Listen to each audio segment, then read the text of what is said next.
الشيطان الرجيم بسم الله الرحمن الرحيم اهدنا الصراط المستقيم صراط الذين أنعمت عليهم غير المغضوب عليهم ولا الضالين صدق الله مولانا العظيم اللهم صل على سيدنا محمد وعلى آل سيدنا محمد كما صليت على سيدنا إبراهيم وعلى آل سيدنا إبراهيم إنك حميد مجيد اللهم بارك على سيدنا محمد وعلى آل سيدنا محمد كما باركت على سيدنا إبراهيم وعلى آل سيدنا إبراهيم إنك حميد مجيد قرآن কারীমের প্রথম সূরা সূরা ফাতিহার শেষ অর্ধেক তেলাওয়াত করা হয়েছে। সূরার প্রারম্ভে বান্দা আল্লাহ রাব্বুল আলামিনের কিছু গুণ কীর্তন, কিছু সানা সিফত বর্ণনা করার পর প্রতিশ্রুতি দিয়েছিল যে আমরা তোমারই গোলাম, তোমারই গোলামি করি। ইয়্যাকা না'বুদু, এবং তোমার কাছে সাহায্য চাই। ওয়া ইয়্যাকা নাস্তাঈন, সাহায্য যার কাছে চাওয়া হয় সে যত বড় সাহায্য চাওয়া হয় তত বড়, এটাই নিয়ম। সাহায্য চাইলাম অনেক বড় লোকের কাছে 10 পয়সা, তার জন্য বেইজ্জতি, আর যে সাহায্য চায় তার বুঝবুদ্ধির অভাবের প্রমাণ। যার কাছে সাহায্য চাওয়া হয় তার শান অনুযায়ী সাহায্য চাইতে হয়। তার শান অনুযায়ী সাহায্য চাইলে শান অনুযায়ী সাহায্য পাওয়া যায়। আল্লাহ রাব্বুল আলামিন থেকে তো আর বড় কেউ নেই। তার কাছে যখন সাহায্য চাওয়ার জন্য তার সানা সিফত গুণ কীর্তন বর্ণনা করলাম, নিজের আনুগত্যতা স্বীকার করলাম, সাহায্য চাইতে হবে তার শান অনুযায়ী সবচেয়ে বড় সাহায্য। সে বড় সাহায্য কি? বড় সাহায্য সিরাতে মুস্তাকিমের পরিচয়। এর থেকে বড় সাহায্য আর কিছু হতে পারে না। সিরাতে মুস্তাকিম এত বড় সাহায্য কিভাবে হলো? সিরাতে মুস্তাকিমের এখানে 3টি তাফসীর আছে। এক তাফসীর, সিরাতে মুস্তাকিম আল্লাহ রাব্বুল আলামিন নিজে বলতেছেন সিরাতাল্লাযীনা আন'আমতা আলাইহিম, আল্লাহ পাকের পুরস্কৃত বান্দাদের রাস্তা সিরাতে মুস্তাকিম। পুরস্কৃত বান্দা কারা? এই সম্পর্কে 2টি তাফসীর। তাফসীরে রুহুল বয়ানে উল্লেখ করে পুরস্কৃত বান্দা উলামায়ে কেরাম। উলামায়ে কেরামের রাস্তা সিরাতে মুস্তাকিম। আল্লাহ পাক কোরআন এবং হাদিসের জ্ঞান তথা এলেম দিয়ে তাদেরকে পুরস্কৃত করেছেন। বুখারী শরীফ 2য় খণ্ডে একটি হাদিস আছে, হাসর মাঠে আল্লাহ রাব্বুল আলামিন আলেমকে ডাক দিবেন, ডাক দিয়ে রহমতের পর্দা দিয়ে ঢেকে ফেলবেন। এর ভিতরে আল্লাহ পাক ওই আলেমের আমল নামা সামনে এনে কোন সময় কি কি ভুল, কোন সময় কি কি অপরাধ করেছিল এগুলো এক একটি করে সামনে তুলে ধরবেন। পর্দা দিয়ে এজন্য ঢাকবেন যাতে অন্য কেউ টের না পায়। দোষের কথা অন্যরা জানলে বেইজ্জতি হয়, আল্লাহ পাক চান না যে আলেমকে বেইজ্জত করবেন। কোরআন এবং হাদিসের জ্ঞান আর এলেম দিয়েছেন, আবার বেইজ্জত করবেন, এটা আল্লাহ পাকের শানের পরিপন্থী। তাই রহমতের পর্দা দিয়ে ঢেকে তার ওই দোষগুলো সামনে তুলে ধরবেন। আলেম যত বড় আলেমে হোক, সে তো একজন মানুষ, ভুল হবে, ফেরেশতা নয় যে ভুল হবে না, নাফরমানি হবে, গুনাহ খাতা হবে। এগুলো আল্লাহ পাক এক একটি করে তুলে ধরবেন। ও বান্দা, অমুক দিন অমুক জায়গায় অমুক সময় এই অপরাধটি তুমি করেছিলে। আলেম সবকিছু মেনে নেবে, স্বীকার করবে, হ্যাঁ এই অপরাধ আমি করেছি। এইভাবে সব অপরাধগুলো সামনে আনার পর আল্লাহ পাক বলবেন, বান্দা, যদি আমি তোমাকে ক্ষমাই না করতাম, তোমার জন্য বেহেশত বরাদ্দ নাই রাখতাম, তাহলে তোমাকে আমার কালাম, কোরআনের এলেম এবং আমার রাসূলের হাদিসের এলেম দিয়ে আলেম বানাইতাম না। এই এলেমের বরকতে আজ তোমার ভুলভ্রান্তি, গুনাহ খাতা, অন্যায়, অপরাধ এবং যত নাফরমানি আছে সবকিছু ক্ষমা হয়ে গেছে। যাও, তোমার জন্য বেহেশত বরাদ্দ দিয়ে দিলাম। তো পুরস্কৃত বান্দা মানে ওলামায়ে কেরাম, এদের রাস্তায় চলা, সিরাতে মুস্তাকিমে চলা। আলেম হতে হলে সর্বপ্রথম শর্ত কোরআনে কারীম সহিশুদ্ধভাবে তেলাওয়াত এবং সহিশুদ্ধভাবে বুঝা, তদ অনুযায়ী অন্যকে বুঝানো এবং নিজের জীবন পরিচালনা করা, এ হলো আলেম। এই আলেমের পিছনে চললে সিরাতে মুস্তাকিমে চলা হয় কিভাবে? একটু পিছনের ইতিহাস টানতে হবে কথাটি বুঝার সুবিধার্থে। আল্লাহ রাব্বুল আলামিন আমাদেরকে সৃষ্টি করে থাকার ব্যবস্থা করলেন বেহেশতে। বেহেশত এই দুনিয়ায় নয়, কোনো আকাশে নয়, সপ্তম আকাশের লক্ষ কোটি মাইল উপরে সিদরাতুল মুনতাহা, এরও অগণিত অসংখ্য লক্ষ কোটি মাইল উপরে আমার আপনার আদি বাসস্থান বেহেশত। আল্লাহ পাক কোরআনে কারীমে বলছেন, ওয়ালাকাদ রাআহু নাজলাতান উখরা ইনদা সিদরাতিল মুনতাহা ইনদাহা জান্নাতুল মাওয়া। সিদরাতুল মুনতাহার কাছে আমাদের আশ্রয়স্থল জান্নাত। কত উপরে? মাইল কিলোমিটার দিয়ে মাপজোপ দেয়া সম্ভব হয়নি, হবেও না। একটু আন্দাজ করার জন্য বলছি, আমরা যেখানে বর্তমানে বসবাস করছি এটি একটি গ্রহ, এর নাম হইল পৃথিবী। পৃথিবী নামী এই গ্রহটির আয়তন 20 কোটি বর্গ মাইল। এই গ্রহটি যেই জগতে ভাসমান, এই জগৎকে বলা হয় সৌরজগৎ। বিজ্ঞানীরা বলতেছেন 15,000 কোটিরও অধিক গ্রহ নক্ষত্র মিলে একটি সৌরজগৎ হয়। এই গ্রহ নক্ষত্রগুলো আমাদের পৃথিবী থেকে কোনো কোনোটি শত নয়, হাজার নয়, লক্ষ লক্ষ গুণ বড়ও আছে। যেমন সূর্য আমাদের পৃথিবীর তুলনায় 13 লক্ষ গুণ বড়।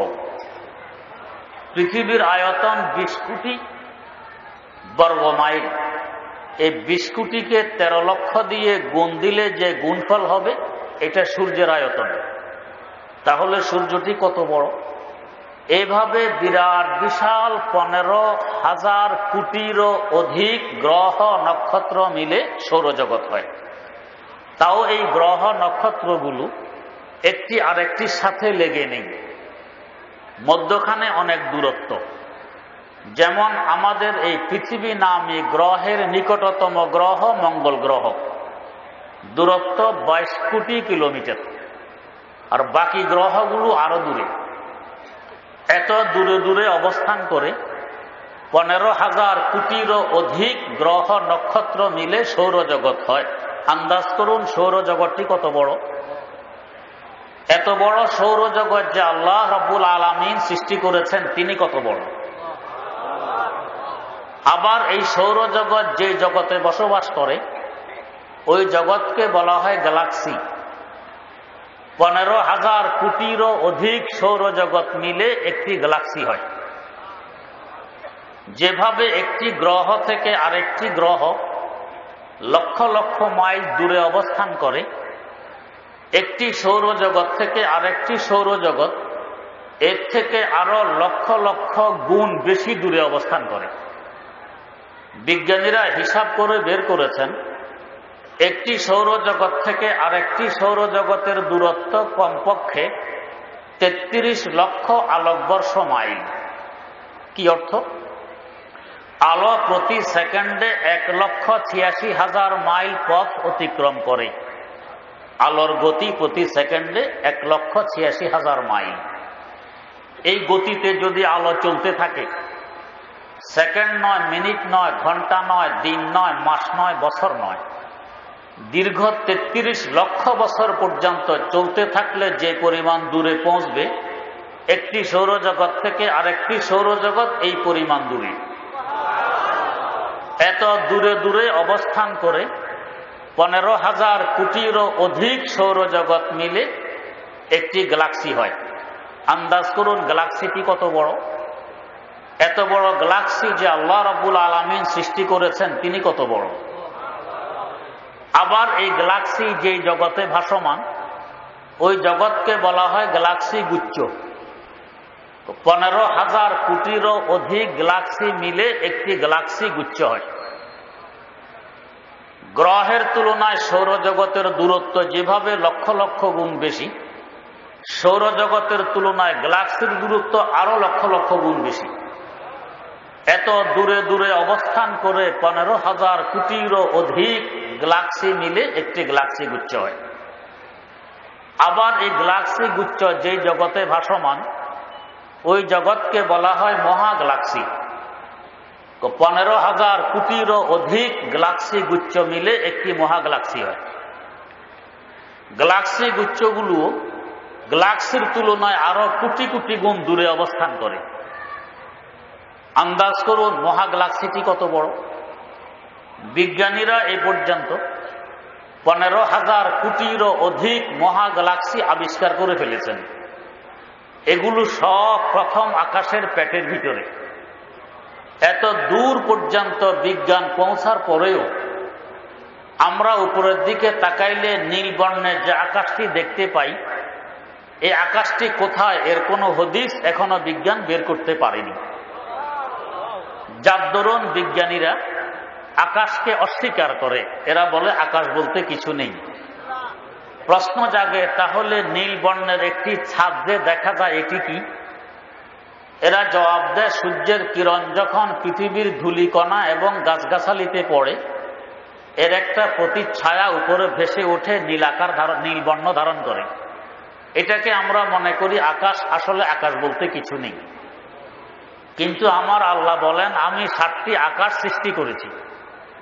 অতএব আকাশকে যদি কেউ অস্বীকার করে, তার ঈমান থাকবে না। তাহলে এরা এত দূর যাওয়ার পরেও আকাশের কোনো হদিস পেল না, অস্বীকার করতেছে। কারণ কি? কারণটি সহজে বুঝার লক্ষ্যে একটি দৃষ্টান্ত দিচ্ছি। এক লোক তার ছেলেকে বিয়ে করাইয়ে পুত্রবধূ বাড়ি নিয়ে আসছে। পুত্রবধূ মাশাআল্লাহ এত লম্বা, মাপ দিলে হাত 1.5 হয়। সকালবেলায় শাশুড়ি তার হাতে কলসি দিয়ে বলছে, যাও পুকুরের ঘাটে পানি নিয়ে আসো। বউ কাজের কিনা পরীক্ষা করবে। বেচারি কলসি নিয়ে কোন রকম লড়খড় করে ঘাটে পৌঁছে। লড়খড় করার কারণ, কলসির মাথা আর এই বেচারির মাথা তো এক লেভেলের। ঘাটে পৌঁছে পানির নিচে কলসি চেপে ধরছে যাতে ভিতরে পানি ঢোকে। এর মধ্যে ঘটনাক্রমে তার গলার হার ছিঁড়ে কলসির ভিতরে পড়ে গেছে। এখন এই বেচারি কলসির মুখ দিয়ে হাড় ঢুকিয়ে ভিতরে হাড় খোঁজ করতেছে, কিন্তু হাড় পায় না।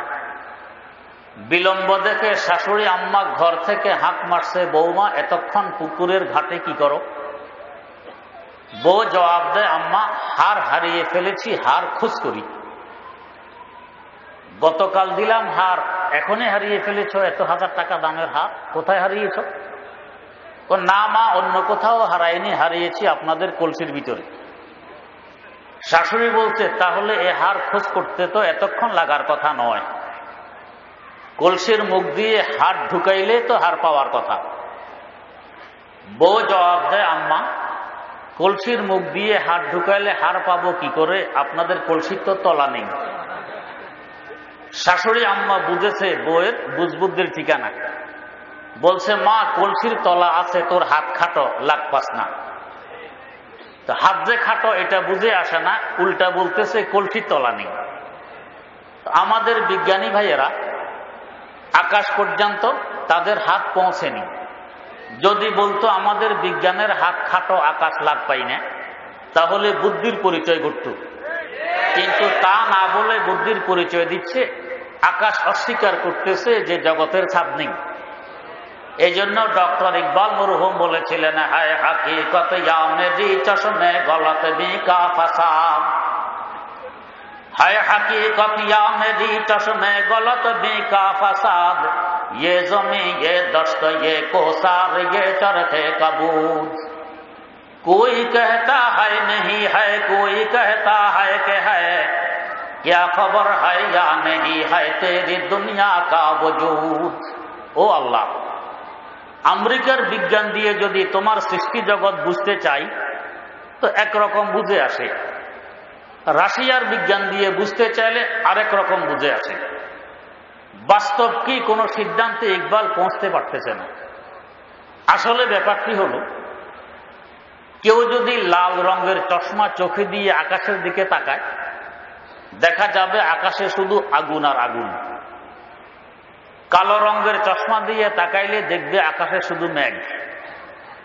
সবুজ রঙের চশমা দিয়ে মরুভূমির দিকে তাকাইলে দেখা যাবে সবুজ ঘাসে ঘেরা।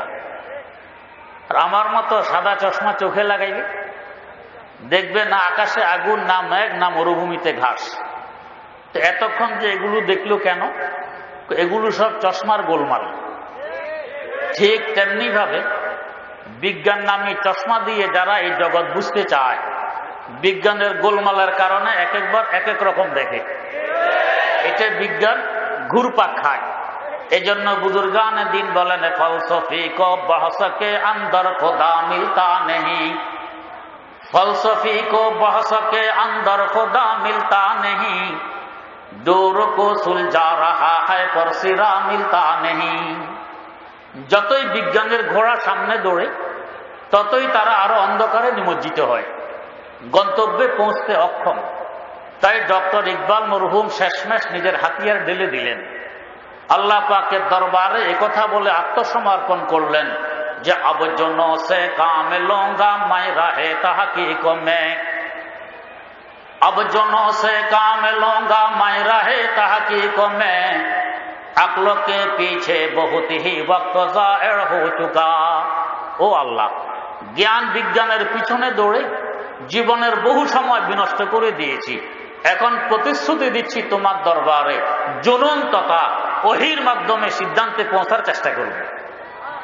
তাই আল্লাহ পাকের দরবারে দোয়া করছিলেন, আতা আসলাফে কা জজবে দরো কর, আতা আসলাফে কা জজবে দরো কর, শরীকে জুমরায়ে লা ইয়াহজানু কর, শরীকে জুমরায়ে লা ইয়াহজানু কর, खरद की गुत्थियां सुलझा चुका मैं, मेरे मौला मुझे साहेब जुनो कर।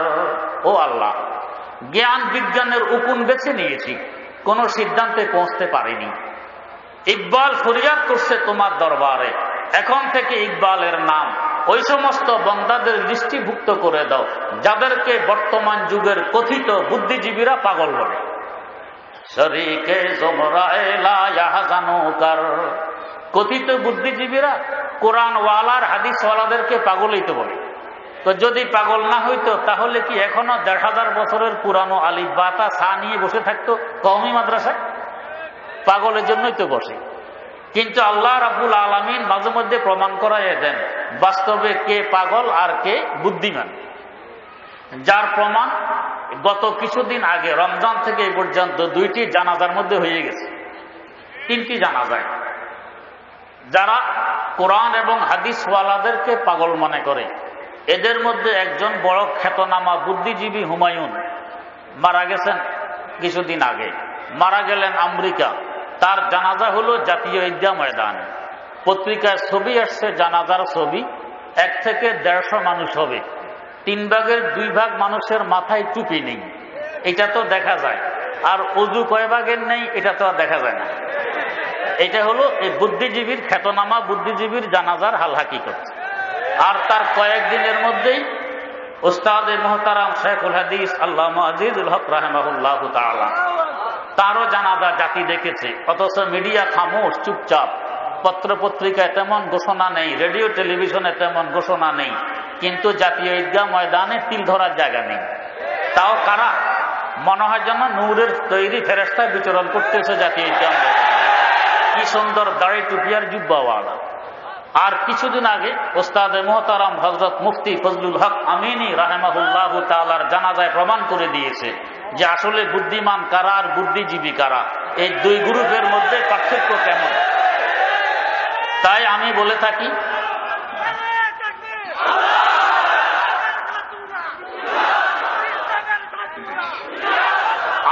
থাকি বুদ্ধিমান আর বুদ্ধিজীবী এক কথা নয়।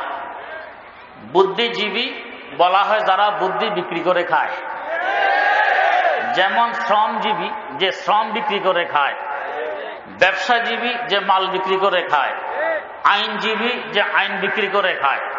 তো বুদ্ধিজীবী ওকে বলা হবে যে বুদ্ধি বিক্রি করে খায়। আর বিক্রির একটি বৈশিষ্ট্য আছে, যেই বস্তু বিক্রি করা হয় এক সময় ওই বস্তু শেষ হয়ে যায়। ব্যবসাজীবী মাল বিক্রি করতে করতে এক সময় তার মাল শেষ হয়ে যায়। শ্রমজীবী শ্রম বিক্রি করতে করতে এক সময় তার শ্রম শেষ হয়। যেমন আমাদের বাংলাদেশের আইনে 59 বছরে শ্রম শেষ, এখন রিটায়ার করে বাড়ি চলে যাও, তোমার বিক্রি করার মতো শ্রম আর নেই। আর যদি মুক্তিযুদ্ধ হয় তো 60 বছর, সামনে আন্দোলন চলতেছে 61 বছর করার জন্য। এরপরে শ্রম বিক্রি শেষ, আর শ্রম নেই। তো শ্রম যদি শেষ হয়, মাল যদি শেষ হয়, তো বুদ্ধিজীবীর বুদ্ধি শেষ হবে না বিক্রি করতে করতে? এক সময় বুদ্ধি শেষ হবে।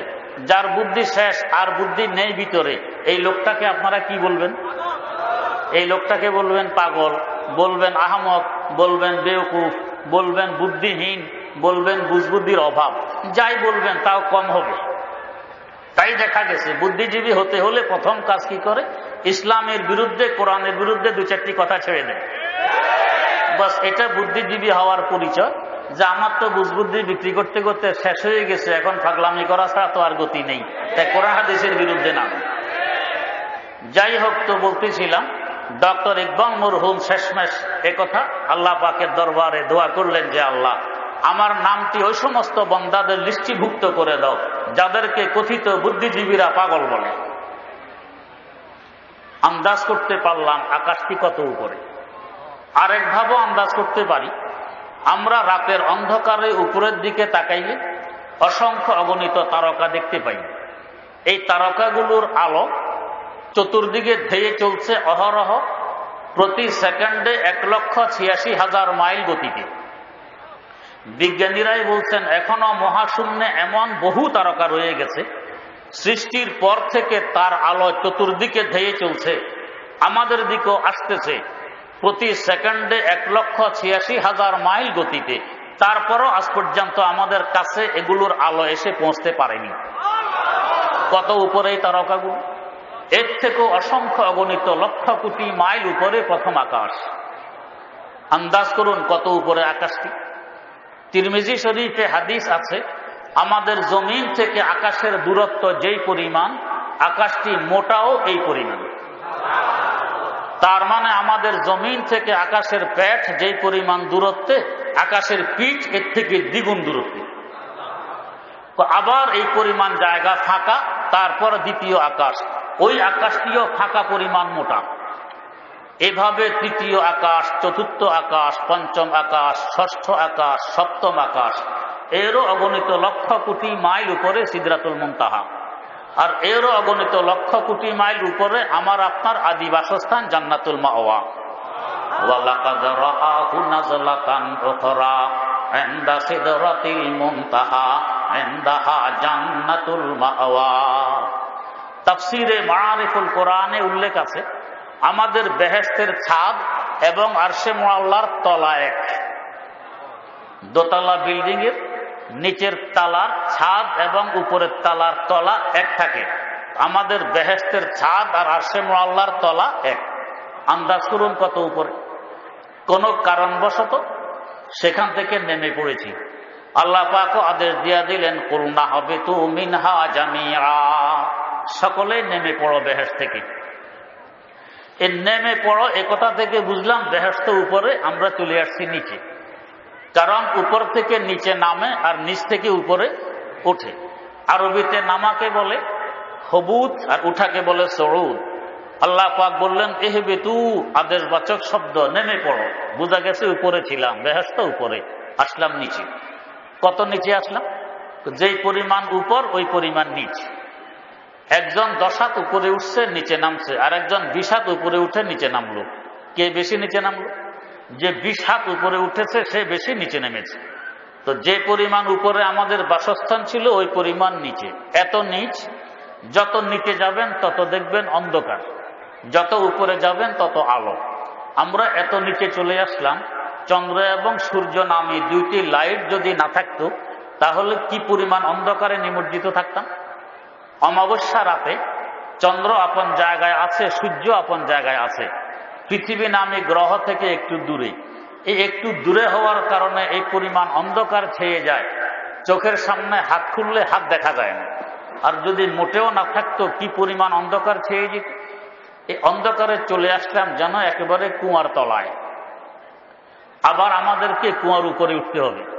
কুয়ার তলায় পড়ার পর যদি কোনো ব্যক্তি পুনরায় উপরে উঠার চিন্তা ফিকির না করে, সে মনে করে এখানে আমার বাসস্থান, আমি এখানে স্থায়ীভাবে থাকব, এই লোকটা বুদ্ধিমান না পাগল? এই লোকটা পাগল। কুয়ার তলায় পড়ে গেলে চিন্তা করতে হবে আমাকে উপরে উঠা লাগবে। আর যদি এখানে থাকার চেষ্টা করে, এখানে থাকতে চায় স্থায়ীভাবে, এটা পাগল। কারণ কুয়ার তলায় মানুষের থাকার জায়গা নয়, কুয়ার তলা হলো সাপ আর ব্যাঙের থাকার জায়গা।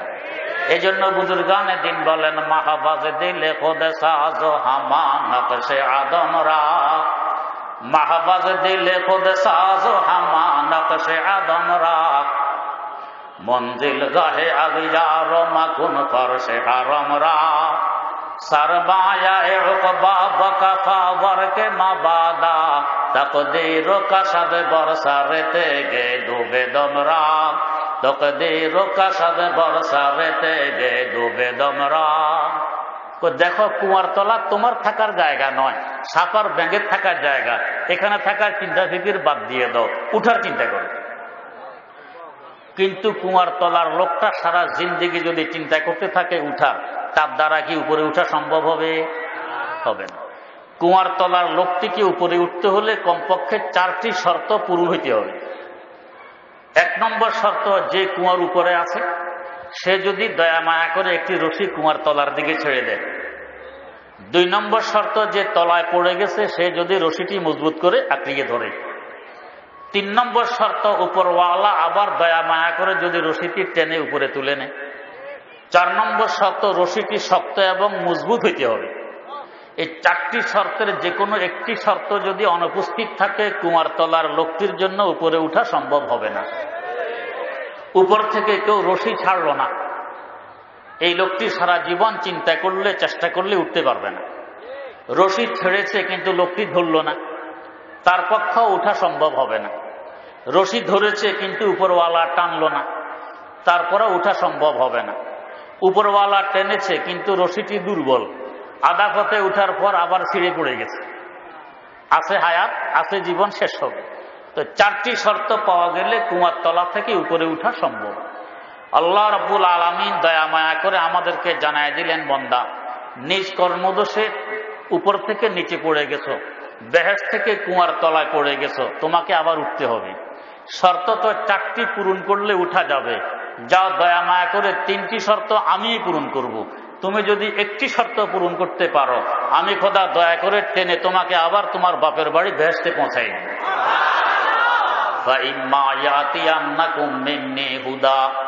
আমার পক্ষ থেকে যখন হেদায়েত নাম আসবে, মানে কোরআনে কারীম আসবে, ফামান তাবিআ হুদায়া ফালা খাউফুন আলাইহিম ওয়ালা হুম ইয়াহজানুন। যে হেদায়েত বাণী তথা কোরআনে কারীমের অনুকরণ করবে, মজবুত করে আঁকড়িয়ে ধরবে, এ কোরআন হইল কুয়ার তলা থেকে উপরে উঠার রশি। আমি এই রশি ছেড়ে দিলাম।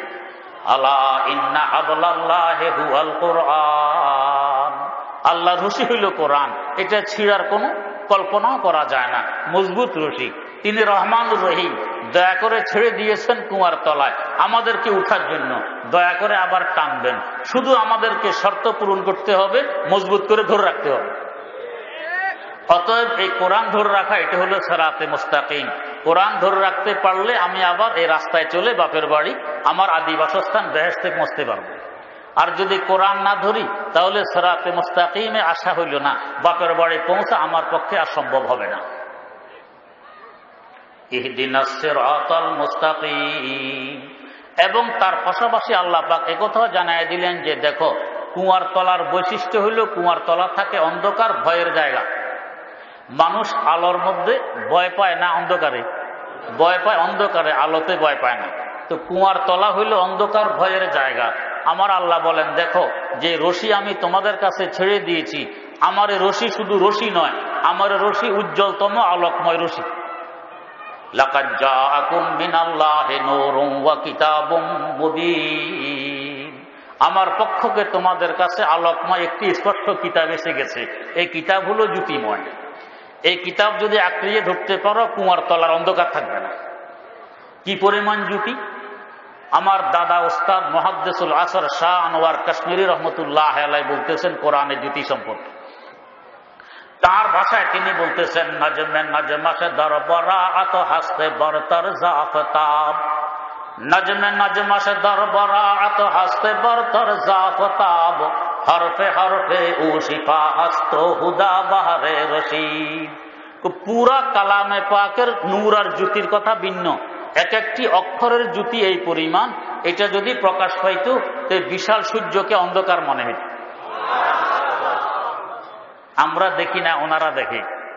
ওনাদের সেই চক্ষু আছে যে চোখ দিয়ে দেখা যায়, আমাদের সেই চক্ষু নেই, এই জন্য দেখি না। এক হুজুরকে দাওয়াত করছে এক মহিলা মানুষ খানা খাওয়ার জন্য। হুজুর যাওয়ার সময় ছোট্ট একটি ছেলেকে সাথে নিয়ে গেছে খানা খাইতে। মহিলা পর্দানিসীন, কিন্তু খাবার পরিবেশন করবে এমন কোন পুরুষ মহিলার ঘরে নেই। বেচারি ঘরের মধ্যখানে একটি কাপড়ের পর্দা ঝুলাই দিয়ে এক পাশে হুজুরকে বসতে দিয়েছে, আর এক পাশে মহিলা। পর্দার নিচ দিয়ে বিরিয়ানির গামলা ঠেলে দেয়, গোশতের পেয়ালা ঠেলে দেয়, মাছের বাটি ঠেলে দেয়, আর হুজুর খায়। কিন্তু সাথে যে ছোট্ট একটি ছেলে, ওই ছেলে খাওয়া দাওয়া বন্ধ করে আশ্চর্য হয়ে পর্দার দিকে তাকাইয়ে বসে আছে। হুজুর জিজ্ঞেস করলো, বেটা ওইদিকে কি দেখো, খানা খাও না কেন? হুজুর ওইদিকে দেখি পর্দা। কি আছে পর্দায় দেখার? হুজুর আমার কাছে তো আশ্চর্য লাগে, এই পর্দাটি মহিলা পাইল কোথায়? কেন? এত ভালো পর্দা, পর্দার ভিতর থেকে বিরিয়ানি বেরিয়ে আসে, পর্দার ভিতর থেকে গোশত বেরিয়ে আসে, পর্দার ভিতর থেকে মাছ বেরিয়ে আসে। এমন একটি পর্দা যদি আমরা পাইতাম, আর কোনো চিন্তা ফিকিরে থাকতো না। ভিতর থেকে বিরিয়ানি বের করতাম আর খাইতাম, মাছ বের করতাম আর খাইতাম, গোশত বের করতাম আর খাইতাম। হুজুর বলেন, গোলামের পুত গোলাম, এই বিরিয়ানি পর্দার ভিতর থেকে বের হয়? তোর দৃষ্টি পর্দা পর্যন্ত সীমাবদ্ধ, বিচক্ষণতার অভাব। এই জন্য তুই ভাবছিস পর্দার ভিতর থেকে বিরিয়ানি বের হয়। পর্দার ভিতর থেকে বের হয় না।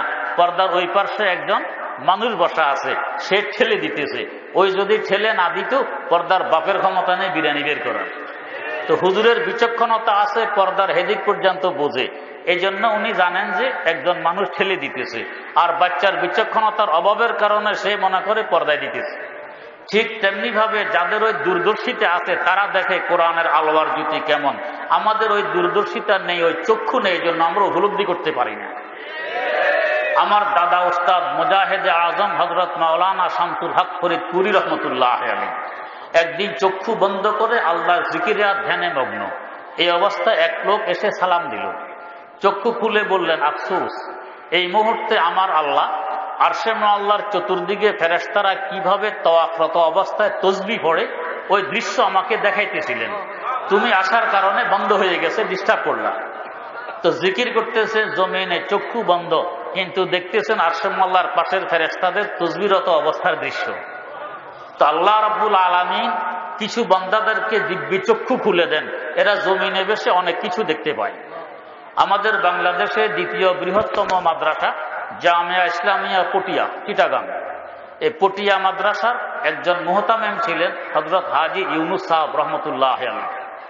হজ করতে গেছেন মক্কায়ে মুকাররমা, মিনার তাবুতে বসে বসে তেলাওয়াত করতেছেন। আরেক তাবু থেকে এক লোক তার দিকে তাকাই বসে আছে। ওই লোক দেখতেছে একজন মানুষ এসে তার কানে কানে কি বলে তার পাশে শুয়ে ঘুমিয়ে গেল। হুজুর কোরআন শরীফ বন্ধ করে তেলাওয়াত বন্ধ করে চুপচাপ বসে রইলেন। হুজুরের হাবভাব সকল নকল অন্যরকম হয়ে গেল। আধা ঘন্টা ঘুমানোর পর ওই লোকটি পুনরায় উঠে হুজুরের কানে কানে কি বলে আবার চলে গেল। হুজুর পুনরায় তেলাওয়াত শুরু করলেন, আগের অবস্থায় ফিরে আসলেন। ওই তাবুর লোকটি এই তাবুতে এসে ধরছে হুজুরকে, হুজুর আমি অনেকক্ষণ থেকে আপনাকে দেখতেছিলাম, আপনি তেলাওয়াত করতেছিলেন, এর মধ্যে একটি লোক এসে আপনার কানে কানে কি বলে পাশে ঘুমিয়ে পড়ল, আপনি তেলাওয়াত বন্ধ করে দিলেন, আপনার আব্বার সকল নকল অন্যরকম দেখা গেল। আধা ঘন্টা পর লোকটি উঠে কানে কানে কি বলে আবার চলে গেল, আপনি আপন অবস্থায় ফিরে আসলেন, তেলাওয়াত আরম্ভ করলেন, এর রহস্য আমাকে বলতে হবে। হুজুর বললেন না আপনার লাভ না আমার লাভ, লাভ লস বুঝি না, বলতে হবে। হুজুর দেখলেন না বললে এই লোকটা তো ছাড়বে না, সময় নষ্ট করবে। ওয়াদা নিলেন যে আমার জীবদ্দশায় কাউকে যদি না বলার ওয়াদা করতে পারেন তাহলে বলতে পারেন। তো জি হুজুর ওয়াদা করলাম আপনার জীবদ্দশায় কাউকে বলবো না। ওয়াদা নেওয়ার পর হুজুর বললেন যে এই লোকটি এই শহরের কুতুব, দীর্ঘ 40 বছর পর তিনি আধা ঘন্টা ঘুমানে, এই সময়টা তার আধা ঘন্টা ঘুমানোর সময়, এর আগে 40 বছর জাগ্রত অবস্থায় গেছে। এই যে তিনি আধা ঘন্টা ঘুমাবেন, এই আধা ঘন্টার দায়িত্ব কাকে দিবেন? আমি গরিবকে আধা ঘন্টার দায়িত্ব দিয়ে তিনি ঘুমিয়ে বসছেন। তার দায়িত্ব যখন আমার ঘাড়ে আসলো, আমি তখন দেখতেছি পুরা কায়নাত এবং সৃষ্টি জগৎ যেন আমার হাতের তালু। আটলান্টিক মহাসাগরের তলায় কোন বালিকণা কিভাবে নড়তেছে আমি এখান থেকে দেখতেছিলাম। আফ্রিকার মহাজঙ্গলের ভিতরে অন্ধকারে কোন পাতা কিভাবে নড়াচড়া করতেছে আমি এখান থেকে দেখতেছিলাম। তো এই সুযোগে আধা ঘন্টায় পুরা কায়নাত দেখে নিলাম, এই জন্য তেলাওয়াত বন্ধ করে দিয়েছি, হাবভাব অন্যরকম দেখেছি। তো গাহে বরতারমে আলা নাসি নাম, গাহে বরতারমে আলা নাসি নাম, গাহে বর পোষতে পায়ে খোদে নবী নাম। তা হযরত মুহাদ্দিসুল আসর শাহ কাশ্মীরি রহমতুল্লাহ আলাইহি দেখে দেখে বলতেছেন কালামে পাকের এক একটি অক্ষরের নূরের পরিমাণ যদি প্রকাশ পাইত এই বিশাল সূর্যকে অন্ধকার মনে হইত। আল্লাহ রাব্বুল আলামিন ওলামায়ে দেওবন্দকে এইভাবে অন্তরের চক্ষু খুলে দিয়েছিলেন, যার বরকতে হাজার হাজার পথভ্রষ্ট মানুষ রাস্তা পেয়ে গেছে, সিরাতে মুস্তাকিম পেয়ে গেছে। আজ তো আমি জুমার বয়ানে তাফসিরে বলেছিলাম যে কওমি মাদ্রাসার বরকতে এখনো আমাদের দেশে সহি ইসলামের আলো পাওয়া যায়। কওমি মাদ্রাসার বরকতে এখনো আমাদের দেশে আদব লেহাজ পাওয়া যায়। অন্যান্য দেশ সফর করে ঘুরে একটু দেখুন কি অবস্থা, যেহেতু এই সমস্ত দেশে কওমি মাদ্রাসা নেই।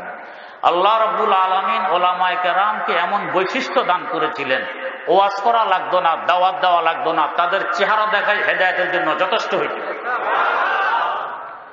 আমার শাইখ ও মুর্শিদ শাইখুল ইসলাম আল্লামা তাকি উসমানী দামাত বারাকাতুহুম একটি কিতাব লিখেছেন, আকাবেরে দেওবন্দ ক্যা থে কিতাবের নাম। এই কিতাবে তিনি লিখেছেন যে একবার মুহাদ্দিসুল আসর শাহ আনোয়ার কাশ্মীরি রহমতুল্লাহ আলাইহি রাতের বেলা রেল স্টেশনে অপেক্ষায় আছেন রেলগাড়ির, ব্রিটিশ আমলের কথা। তখন কারেন্ট আবিষ্কার হয়নি। রেল স্টেশনে উপরে খাম্বার মধ্যে চতুর্দিকে কাঁচ থাকতো, গ্লাসের ভিতরে একটি হারিকেন কিংবা চারাক বসাইয়ে রাখত। পুরা আলো দেখা যেত না, কোন রকম রাস্তা দেখা যেত। হুজুর দাঁড়াই আছেন রেলের অপেক্ষায়। এর মধ্যে একজন হিন্দু হারিকেন নিয়ে কোথাও যায়, যাওয়ার পথে দেখে যে হুজুর দাঁড়ানো। হিন্দু লোকটি হারিকেন তুলে তার চেহারা মোবারকের দিকে এক নজর তাকাইল, তাকাইয়া হারিকেনটি মাটিতে রেখে বলতেছে, মৌলিজি মুঝে মুসলমান বানা দিয়েছেন, হুজুর আমাকে মুসলমান বানাই ফেলুন। হুজুর এমনি তার হাত ধরে পড়ায় দিলেন, লা ইলাহা ইল্লাল্লাহু মুহাম্মাদুর রাসূলুল্লাহ। পরবর্তীতে হিন্দু লোকটিকে জিজ্ঞেস করা হইল, তুমি কি এই মৌলভী সাহেবকে চিনো? না আমি চিনি না। তাহলে কেন তাকে বললাম মুসলমান বানানোর জন্য? হিন্দু বলছে, আমি যাওয়ার পথে হারিকেন তুলে যখন তার চেহারার দিকে তাকাইলাম, তার চেহারার আকর্ষণ, তার চেহারায় যে নূর ঝলমল ঝলমল করতেছিল, এই নূরানি চেহারা কখনো মিথ্যুকের চেহারা হওয়া সম্ভব নয়। যেই লোক সত্য ধর্মের অবলম্বী নয়, এমন লোকের চেহারা এমন নূর ঝলমল করা সম্ভব নয়। এই জন্য বুঝতে পেরেছি তার ধর্ম সত্য, লোকটি সত্য, তাই তার হাতে আমি এই সত্য ধর্ম গ্রহণ করেছি, মুসলমান হয়ে গেছি। দাদা উস্তাদ আল্লামা মুফতি শফি রহমতুল্লাহ আলাইহি লিখতেছেন, তো ভারতের মধ্যে মুর্শিদাবাদ এলাকা ছিল দারুল উলুম দেওবন্দের সবচেয়ে বেশি মুখালেফ এবং বিরুদ্ধাচারণকারী। এরা ওলামায়ে দেওবন্দকে ওয়াহাবি বলতো, এই সেই গোস্তাকে রাসূল, কাফের, মুশরিক যা আছে সব বলতো। ওই যুগের মুর্শিদাবাদের এই লোকদের খালাতো ভাই আলহামদুলিল্লাহ আমাদের দেশে বহু আছে। ওলামায়ে দেওবন্দকে কওমি মাদ্রাসার আলেমদেরকে অনেক কিছু বলে, কিন্তু আমি তো অনেক সময় বলি যে তোমরা গোস্তাকে রাসূল বলো ওলামায়ে দেওবন্দকে, কওমি মাদ্রাসাওয়ালাদেরকে। রাসূলের রওজা পাক কাদের উসিলায় পেয়েছে? বর্তমান যে সরকার ক্ষমতায় আছে, এই সরকারের প্রথম পুরুষ যিনি ক্ষমতায় আসলেন ইবনে সৌদ, তিনি সমস্ত কবর আর মাজার সমান করে দেওয়ার পর তিনি প্রতিজ্ঞা করলেন রওজায় আথারও সমান করে দিবেন, চিহ্ন রাখবেন না। এই সংবাদ যখন দারুল উলুম দেওবন্দে পৌঁছে, তখন দেওবন্দ থেকে ওলামায়ে কেরামের এক দল, মুফতি আজম হিন্দ হযরত মাওলানা মুফতি কিফায়াতুল্লাহ রহমতুল্লাহ আলাইহি, শাইখুল ইসলাম আল্লামা শাব্বির আহমদ উসমানী রহমতুল্লাহ আলাইহি, এই ধরনের বড় বড় আলেমদের একটি অফদ সৌদি আরব পৌঁছেন। হায়াতে ওসমানীর মধ্যে বিস্তারিত আলোচনা আছে, দেখে নেবেন। সেখানে গিয়ে ইবনে সৌদের সাথে তাদের বাকায়দা বহস হয়। ইবনে সৌদের প্রতিজ্ঞা, এটাও সমান করে দিবেন, চিহ্ন রাখবেন না, না হয় শিরিক হবে, বেদাত হবে। আল্লামা শাব্বির আহমদ উসমানী রহমতুল্লাহ আলাইহি মেরাজের হাদিস দিয়ে দলিল দিলেন যে দেখেন, যদি ঐতিহাসিক বস্তুবাদীর কোনো মূল্য ইসলামে না থাকতো, মেরাজে যাওয়ার পথে হযরত জিবরিল আমিন হুজুর সাল্লাল্লাহু আলাইহি ওয়াসাল্লামকে কেন ওই জায়গাটি দেখাইলেন যে এখানে এটা ঈসা আলাইহিস সালামের জন্মস্থান? হুজুর সেখানে 2 রাকাত নামাজ পড়লেন। কেন ওই কবরটি দেখাইলেন যে এটা মূসা আলাইহিস সালামের কবর? হুজুর দেখতেছেন মূসা আলাইহিস সালাম কবরের ভিতরে দাঁড়ায় দাঁড়ায় নামাজ পড়তেছেন। এইভাবে ঐতিহাসিক জায়গাগুলো দেখাইতে দেখাইতে হুজুরকে নিয়ে গেলেন। তো বোঝা গেছে ঐতিহাসিক জায়গার ভ্যালু ইসলামে আছে। বহস করতে করতে শেষমেশ বাদশাহ হার মানতে বাধ্য হয়েছিল, যার কারণে রওজা পাক রয়ে গেছে, না হয় এটারও চিহ্ন থাকতো না। তো এই রওজা আছে তো ওলামায়ে দেওবন্দের বরকতে, তাদের চেষ্টার বরকতে। আর এদেরকে গোস্তাকে রাসূল বলো। এরা রাসূলুল্লাহ সাল্লাল্লাহু আলাইহি ওয়াসাল্লামের কি পরিমাণ আশেক, কি পরিমাণ মহব্বত এদের অন্তরে রাসূলের আছে। এই মুফতি শফি রহমতুল্লাহ আলাইহি জিয়ারত করতে গেলেন রওজা পাক। কোন মুসলমান এমন আছে যার অন্তরে রওজা পাকের জিয়ারতের আবেগ নেই?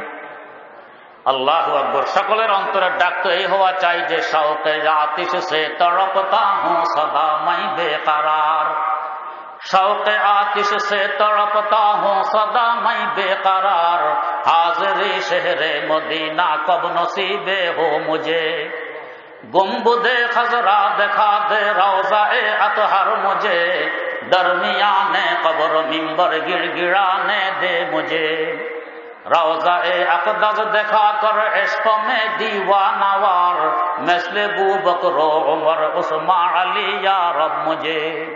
তো মুফতি শফি রহমতুল্লাহ আলাইহি জিয়ারতে গেলেন, কিন্তু রওজা পাকের একেবারে কাছে ঘনানোর হিম্মত হয় না, সাহস হয় না।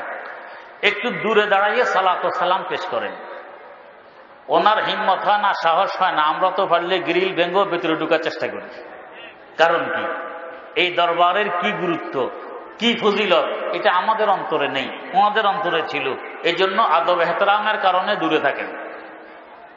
এদিকে আবার মনে মনে ভাবতেছেন বোধহয় দরবারের আদব রক্ষা হয় না, এই জন্য কাছে গণানোর সাহস হয় না। কারণ এই দরবার যেরকম আদব তো এরকম।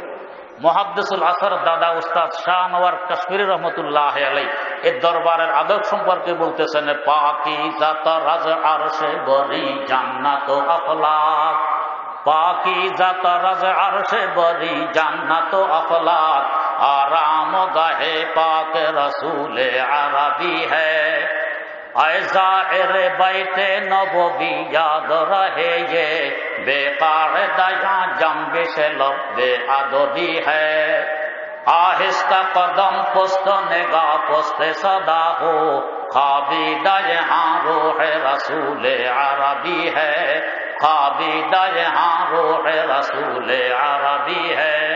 ও মদিনার জিয়ারতকারী, তুমি কি জানো কোন দরবারে জিয়ারতে এসেছো? এই দরবারের নাজুকতা তো আরশে মুআল্লা থেকেও বেশি। কেন বেশি? আরশে মুআল্লা আল্লাহ রাব্বুল আলামিনের জন্য মকান নয়, তিনি আরশে মুআল্লার জন্য মুকিম নন। কিন্তু রওজা পাকের যে মাটি মোবারক রাসূল আকরাম সাল্লাল্লাহু আলাইহি ওয়াসাল্লামের দেহ মোবারকের সাথে মিশে আছে, এই মাটিটা তার জন্য মকান, তিনি এই মাটির জন্য মুকিম। এই জন্য এটার নাজুকতা আরশে মুআল্লা থেকেও বেশি। আহেস্তা কদম পোস্ত নেগা পোস্তে সদা হো, কদম আস্তে আস্তে ফেলবে যাতে আওয়াজ সৃষ্টি না হয়, চক্ষু নিচের দিকে রাখবে যাতে বেয়াদবি না হয়, নিম্ন আওয়াজে কথা বলবে যাতে গোস্তাকি না হয়। তুমি কি জানো খাবিদা ইহাঁ রূহ রাসূল আরবি হ্যায়, এখানে দো জাহানের বাদশা আরাম করতেছে। এই নাজুক দরবার মুফতি শফি রহমতুল্লাহ আলাইহি দূরে থেকে সালাত ও সালাম পেশ করেন, আর মনে মনে ভাবেন বোধহয় দরবারের আদব রক্ষা হয় না, এই জন্য কাছে গণানোর সাহস হয় না। এর মধ্যে শুনতেছেন রওজা পাকের পক্ষ থেকে আওয়াজ আসতেছে। কি আওয়াজ? ও মুফতি শফি, কি ভাবতেছ? স্মরণ রাখো, আমার যে উম্মত আমার সুন্নত তরিকা অনুযায়ী চলবে, সে পৃথিবীর অপর প্রান্তে থাকলে কি হবে? সে আমার অনেক নিকটে। আর যে আমার সুন্নতের ধার ধারবে না, সে আমার রওজার গ্রিলের ভিতরে ঢুকলে কি হবে? সে আমার থেকে অনেক দূরে। এদেরকে বলা হয় উলামায়ে দেওবন্দ, যাদের সাথে রাসূল আকরাম সাল্লাল্লাহু আলাইহি ওয়াসাল্লাম কথা বলেন, যাদের অন্তরে রাসূলের মহব্বত এইভাবে আল্লাহ পাক ঢুকাই দিয়েছেন। তো মুর্শিদাবাদ এলাকার কথা বলছি, দারুল উলুম দেওবন্দের বিরুদ্ধাচরণ করে এরা খুব বেশি। তো ঘটনাক্রমে এই এলাকার এক ছাত্র দেওবন্দে গিয়ে ভর্তি হয়, দাওরায়ে হাদিস পাশ করে আবার দেশে ফিরে আসে। আসার পর ওলামায়ে দেওবন্দকে দাওয়াত করল খানা খাওয়াবে। ওলামায়ে দেওবন্দ দাওয়াত গ্রহণ করেছেন। যাওয়ার সময় যখন ঘনিয়ে আসছে, তারিখ যখন নিকটে আসলো, পরামর্শ বসলো যে ওই এলাকা তো হামোয়ার নয়, মারাত্মক এলাকা, সেখানে গেলে জীবন নিয়ে ফিরে আসাও তো কঠিন হতে পারে। দাওয়াত কবুল করা হইল, এখন যাওয়া ঠিক হবে না না যাওয়া ঠিক হবে? সিদ্ধান্ত হইল দাওয়াত যখন কবুল করা হয়েছে যাওয়াই ঠিক হবে। রওনা করলেন দেওবন্দের ওস্তাদগণ। মুর্শিদাবাদ শহরের কাছে যখন গনিয়ে গেলেন, সিদ্ধান্ত হইল আমরা মুর্শিদাবাদ শহর অতিক্রম করব পায়ে হেঁটে, গাড়িতে নয়। শহরের বাইরে আমরা গাড়ি থেকে নেমে যাব, শহর অতিক্রম করব পায়ে হেঁটে। মনে হয় যেন উল্টা সিদ্ধান্ত। আমরা হলে তো বলতাম যে শহরে দুকামাত্র গাড়ি 200 কিলোমিটার স্পিডে চালাবে, যাতে আমাদের লেজেল লাগো কেউ না পায়। কিন্তু ওনারা সিদ্ধান্ত করলেন কি, শহরের বাইরে থাকতে নেমে পড়বেন, পায়ে হেঁটে শহর অতিক্রম করবেন। তাই করা হইল। শহরের বাইরে ওলামায়ে কেরাম সব নেমে গেলেন, লাইন ধরে হাঁটতেছেন। লাইনের একেবারে সামনে মুহাদ্দিসুল আসর শাহ আনোয়ার কাশ্মীরি রহমতুল্লাহ আলাইহি, এর পিছনে শেখুল ইসলাম আল্লামা শাব্বির আহমদ উসমানী রহমতুল্লাহ আলাইহি, আল্লামা মুফতি শফি রহমতুল্লাহ আলাইহিও লাইনে ছিলেন।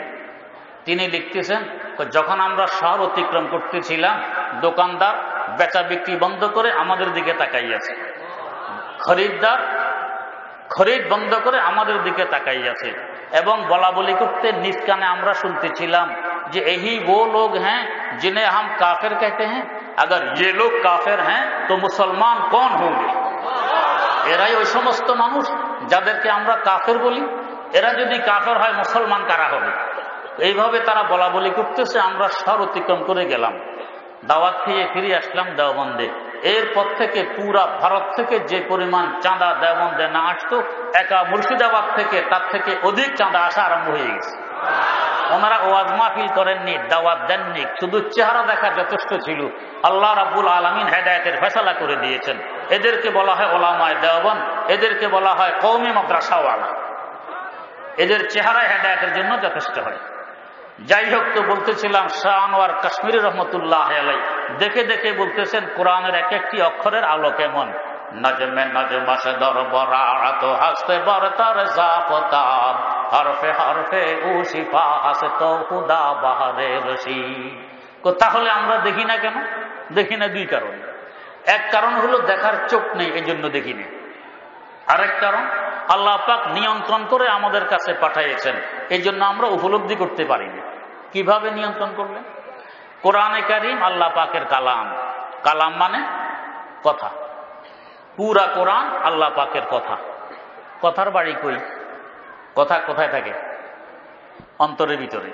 আমার কথা আমার অন্তরে, আপনার কথা আপনার অন্তরে। আমার কথা অন্তর থেকে আমার জিহ্বা হয়ে বেরিয়ে আসতেছে, আপনার কথা আপনার অন্তর থেকে জিহ্বা হয়ে বেরিয়ে আসবে। তো আল্লাহ রাব্বুল আলামিনের কথা কোথায় থাকবে? তার কুদরতি অন্তরে থাকবে। তার কুদরতি অন্তর থেকে যদি তার কথাগুলো বের করে সরাসরি আমাদের কাছে পাঠিয়ে দিতেন, আমাদের অবস্থা কি হইত? সামান্যতম তাজাল্লি করেছিল তুর পাহাড়ে, সেখানে ছিলেন সাইয়্যিদিনা হযরত মূসা আলা নবিয়িনা ওয়া আলাইহিস সালাতু ওয়াস সালামের মতো জলিলুল কদর একজন পয়গম্বর, কেমন সাহেবে জাহ জালাল পয়গম্বর। আমার নানাজান হযরত মাওলানা মুহাদ্দিসে আজম দিলাওয়ার হুসাইন রহমতুল্লাহ আলাইহি, শাইখুল আরবে ওয়াল আজম সৈয়দ হুসাইন আহমদ মাদানী রহমতুল্লাহ আলাইহির আজল্লে খোলাফাদের মধ্যে ছিলেন। তার কাছে শুনেছি তো মূসা আলাইহিস সালাম যখন রাগান্বিত হইতেন তো রাগের কারণে তার মাথার পাগড়ির উপর দিয়ে আগুন জ্বলতে দেখা যেত। এই পরিমাণ সাহেবে জাহ জালাল পয়গম্বর তুর পাহাড়ে আল্লাহ পাকের একটু তাজাল্লি করছে, অবস্থা কি হইল? আল্লাহ পাক বলতেছেন, ফালাম্মা তাজাল্লা রাব্বুহু লিল জাবাল জাআলাহু দাক্কান ওয়া খাররা মূসা সারিকা। সামান্যতম তাজাল্লি পাহাড়ে পড়েছে, মূসা আলাইহিস সালাম বেহুশ হয়ে পড়ে গেলেন, বরদাস্ত করতে পারলেন না। এখানে একটা আনুষঙ্গিক কথা বলে দিই, এটা জ্বরের দোয়া। ফালাম্মা তাজাল্লা রাব্বুহু লিল জাবাল জাআলাহু দাক্কান ওয়া খাররা মূসা সারিকা, এটা পড়ে জ্বরের রোগীকে ফুঁক দিলে জ্বর সেরে যায়। পানিতে ফুঁক দিয়ে পানি খাওয়াইলে জ্বর সেরে যায়। আমার আব্বাজান রহমতুল্লাহ আলাই আমাদের কুমিল্লার দক্ষিণ পাশে বটগ্রাম মাদ্রাসায় লেখাপড়া করতেন। আজ থেকে আরো অন্তত 80 বছর আগের কথা। তো আব্বাজান লজিং থাকতেন যে বাড়িতে, ওই বাড়িতে একজন বুড়ো লোক ছিল। এই বুড়ো লোকে এই জ্বর ফুঁক দিয়ে জ্বর ভালো করত। তো একদিন বুড়ো লোক আব্বাজানের কাছে এসে বলতেছে, হুজুর আমার তো বিদায়ের সময় হয়ে গেছে, আমি জ্বরের একটি দোয়া জানি, কাকে শিখাবো, ভালো মানুষ দেখি না, তো ভাবলাম আপনাকেই শিখাইয়ে যাই। আব্বাজান বললেন, আবার কুফুরি কালাম টালাম তো নয়? না হুজুর, কোরআন শরীফের আয়াত। তো তাহলে ভালো কথা শিখান। কই জি হুজুর, শিখালাম ভালো করি। তো বলেন, তো এখন কোরআন শরীফের আয়াত বলতেছে বুড়ো লোক, ফলমা তসলা রবা। আব্বাজান বলেন, না মুরব্বী, এটা কোরআন শরীফের আয়াত নয়। না হুজুর, কোরআন শরীফের আয়াত, এটা পড়ে ফুঁক দিবেন জ্বর ভালো হবে। আব্বাজান বলে, এটা তো আয়াত নয়। কয় না আয়াত। আব্বাজান ভাবলেন মুরুফে বেচারা, এর সাথে তর্ক করে লাভ কি, ঠিক আছে। এর মধ্যে একদিন তেলাওয়াত করতে করতে দেখি আয়াত এটা আসছে, ফালাম্মা তাজাল্লা রাব্বুহু লিল জাবাল। তো ফালাম্মাকে বুড়ায় পড়তো ফলমা, তাজাল্লাকে পড়তো তসলা, রব্বুহুকে পড়তো রবা। কিন্তু জ্বর ভালো হইতো কেন? ইয়াকিন ছিল, আমল ভালো ছিল। তো যাই হোক, মূসা আলাইহিস সালাম বেহুশ হয়ে পড়ে গেলেন। তাজাল্লি পড়ছে সামান্য, আর সরাসরি তার কুদরতি কলব থেকে তার কালাম বেরিয়ে আমাদের কাছে আসলে শুধু বেহুশিতে আমরা জ্বলে পুড়ে বর্ষ হয়ে যেতেন। আল্লাহ পাক দয়া মায়া করে নিয়ন্ত্রণ করার লক্ষ্যে তার কুদরতি কলব থেকে বের করে লোহে মাহফুজে রেখে দিলেন। একবার নিয়ন্ত্রণ হইল। লোহে মাহফুজ থেকে যদি সরাসরি আমাদের কাছে পাঠাই দিতেন তাও আমরা বরদাস্ত করতে পারতাম না। আল্লাহ পাক পুনরায় নিয়ন্ত্রণের লক্ষ্যে লোহে মাহফুজ থেকে বাইতুল ইজ্জতে পাঠাই দিলেন। দুইবার নিয়ন্ত্রণ হইল। এখান থেকেও যদি আমাদের কাছে আসে তাও আমরা বর্ষ হয়ে যেতাম। আল্লাহ পাক আরেকবার নিয়ন্ত্রণ করার লক্ষ্যে রাসূল আকরাম সাল্লাল্লাহু আলাইহি ওয়াসাল্লামের কলব মোবারকে পাঠাই দিলেন। তিনবার নিয়ন্ত্রণ হইল। এবার উম্মতের কাছে আসলে বরদাস্ত করতে পারবে। তাই হুকুম আসলো, ওতুলু মা উহিয়া ইলাইকা মিনাল কিতাব, ও নবী আমার কালাম যে ওহীর মাধ্যমে আপনার কাছে পাঠিয়ে দিয়েছি তেলাওয়াত করে উম্মতের কাছে পৌঁছিয়ে দেন। এখন উম্মত বরদাস্ত করতে পারবে। রাত্রে শুতে আসছেন কামরায়, এসে দেখেন যদি বাতি জ্বালানো থাকে তো আলোর কারণে ঘুম আসে না। বাতি যদি নিবানো হয় অন্ধকারে ভয় আসে, ভয়ের কারণে ঘুম আসে না। নিবাইলেও মুশকিল, জ্বালাইলেও মুশকিল। আমরা তখন কি করি? মধ্যম পন্থা অবলম্বন করি, একটি ড্রিম লাইট ব্যবহার করি। কিন্তু ড্রিম লাইট নেই, এখন কি করা যায়? পরে বুদ্ধি করে ওই যে একটি কাগজের প্যাকেট বাল্বের উপরে লাগাইয়া দাও। কাগজের প্যাকেট লাগানো হইল, এখনো আলো বেশি, আরো কমাইতে হবে। এই প্যাকেটের উপরে আরেকটি প্যাকেট লাগানো হইল, এখনো আলো বেশি, আরো কমাইতে হবে। এই প্যাকেটের উপরে আরেকটি লাগানো হইল, হ্যাঁ এখন ঠিক আছে, এবার ঘুমানো যাবে। এই যে 3টি প্যাকেট লাগানো হইল, এর কারণে কি লাইটের পাওয়ার কমে গেছে? পাওয়ার আপন জায়গায় ঠিক আছে, তবে নিয়ন্ত্রণের কারণে আলো আমার কাছে পৌঁছতে পারতেছে না। যদি কারো বুঝবুদ্ধির অভাব থাকে তো সে মনে করবে লাইট এটা দুর্বল, এটার আলো ভালো হয় না। আর যার বুঝবুদ্ধি আছে সে বুঝবে নিয়ন্ত্রণের কারণে আলো আমার কাছে পৌঁছতে পারতেছে না, না হয় আপন জায়গায় আলো ঠিকই আছে। ঠিক তেমনি ভাবে কোরআনে কারিমের আলো নূর আর জ্যোতি, এটা যদি আল্লাহ পাক 3বার নিয়ন্ত্রণ করে আমাদের কাছে না পাঠাইতেন, জ্বলে পুড়ে বর্ষ হয়ে যেতাম। নিয়ন্ত্রণ করে পাঠাইছেন বিধায় আমরা জ্বলে পুড়ে বর্ষ হই না, বরদাস্ত করতে পারতেছি। যাদের দূরদর্শিতা আছে তারা বোঝেন নিয়ন্ত্রণের কারণে আলো উপলব্ধি হয় না, কিন্তু আপন জায়গায় আলো আছে সূর্য থেকেও কোটি কোটি গুণ বেশি। আর যাদের বুঝবুদ্ধির অভাব এরা মনে করবে কই আলো, আলো তো নেই। যাই হোক, এই আলোময় কোরআন আমাদের কাছে আল্লাহ পাক পাঠাই দিলেন, বলে দিলেন যে এই কোরআন যদি আঁকড়িয়ে ধরতে পারো এটাই হবে সিরাতে মুস্তাকিম, কুয়ার তলার অন্ধকার থাকবে না। লা খাউফুন আলাইহিম, অন্ধকারের কোনো ভয় আর থাকবে না। কিসের অন্ধকার? মূর্খতার অন্ধকার, বর্বরতার অন্ধকার, জুলুম অত্যাচারের অন্ধকার। এই সমস্ত অন্ধকার দূরীভূত হয়ে যাবে যদি কোরআন আঁকড়িয়ে ধরতে পারো। যে জমানায় কোরআন আঁকড়িয়ে ধরেছিল জুলুম অত্যাচারের নাম নিশানাও ওই জমানায় ছিল না। এমনকি ফারুক আজম হযরত ওমর রাদিয়াল্লাহু তাআলা আনহুর জমানায় হীরা থেকে একজন মহিলা ১৫০০ কিলোমিটার রাস্তা অতিক্রম করে সফর করে মক্কায় মুকাররমায় এসে হজ করলো, 450 কিলোমিটার পথ অতিক্রম করে মদিনায় মুনাওয়ারা জিয়ারত করলো, আবার ১৫০০ কিলোমিটার পথ অতিক্রম করে হীরায় পৌঁছলো। কোন যুবকের সাহসে কুলায়নি ওই মহিলার দিকে একটু আর চোখে দেখবে। কিসের বরকত? এই কোরআন নামী রশির বরকত। আলো এত বেশি, হেদায়েত এত বেশি, এখানে জুলুম অত্যাচারের নাম নিশানাও নেই।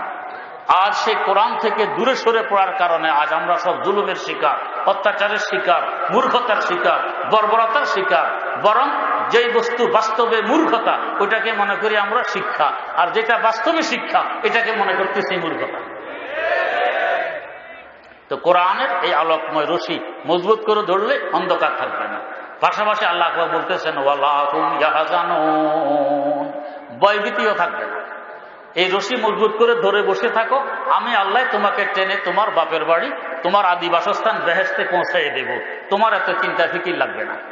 তখন দায়িত্ব হবে আমার। ইহদিনাস সিরাতাল মুস্তাকিম, তো সিরাতে মুস্তাকিম হলো কোরআনের রাস্তা, কোরআনের ধারক বাহকদের রাস্তা। এই রাস্তায় চলবে তো বাপের বাড়ি বেহেশতে সহজে পৌঁছতে পারবে। এই হলো সিরাতে মুস্তাকিমের এক তাফসীর। আর এক তাফসীর তো অনেক লম্বা, এটা বলতে গেলে আজকের সময় কুলাবে না। তাহলে আজকে এখানেই থাকুক, ইনশাআল্লাহ আল্লাহ পাক কখনো তৌফিক দিলে সামনে হবে। এখন মাওলানা আনসারী সাহেব তো আছেন, উনি লম্বা বয়ান করতে পারেন, সুন্দর বয়ান করবেন। ওনার বয়ান শুনে এরপরে আমরা বিদায় হবো ইনশাআল্লাহ। দ্বিতীয় তাফসীরটা একটু লম্বা, আল্লাহ পাক তৌফিক দিলে সামনে হবে। সুবহানাকাল্লাহুম্মা ওয়া বিহামদিক আশহাদু আল্লা ইলাহা ইল্লা আনতা আস্তাগফিরুকা ওয়া আতুবু ইলাইক।